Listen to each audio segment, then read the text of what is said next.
A few moments later. বাতিজা কোন মানে যায় বর্তমান চলেন না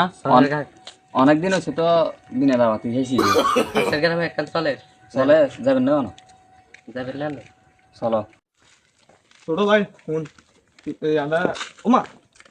সুজন কাকা দিয়ে রেডে বলেছে আসসালামু আলাইকুম কাকা না ওয়ালাইকুম আসসালাম ওয়া কাকা রাহমাতুল্লাহ। আমার ঘটনা তো জানা ঘটনা হলো যে আজ তো শুক্রবার হ্যাঁ শুক্রবার তো আজ কানে শুনছিলেন নাকি আদান দিছে মসজিদে উঞ্চি উঞ্চি শুনলে আমরা শুনলে এখন দোনো গাড়ি বই কি গসপ মারে আল বাখারে বুদ্ধি করেন না কোনো মসজিদে তো না দেখিনু মসজিদের কিনে দিয়ে দেখিনু ভাই কে রে বাতিজা আজ মজুরি যাইনু আন্ডা হবে না পার হয়ে কি কস এ না দি মসজিদে দেখছ এই করবে না না ভাই আমি তো এটা দেখি নেবে কারো দেখি নেবে আর আমি এখন কাকার বাবা যামু হ্যাঁ শাশুড়িতে বিচার দিয়াম ঠিক আছে না জি। সুজন কাকা এটা বাবা আড্ডা মারে এটা তোর কোন বেজার লাগাচ্ছে না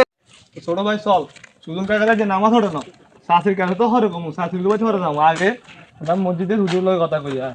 আসসালামু আলাইকুম রাহমাতুল্লাহ ভালো আছেন না হুজুর সাহেব তো ওই বিষয় হচ্ছে আজ শুক্রবার জুমার দিন ঠিক আছে তো এটা আয় দেখি আমরা কাকা একজন সুজন কাকা আরে বাবা আড্ডা মারে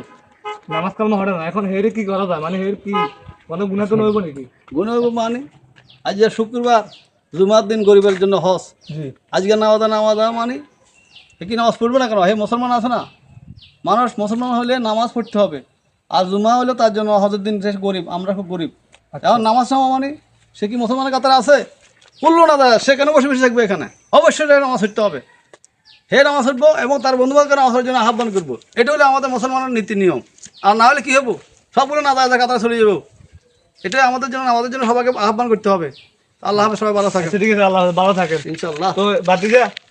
চল এই শাশুড়ি বিচার দিয়ে যাই সুজন কাকার বাড়ি যাম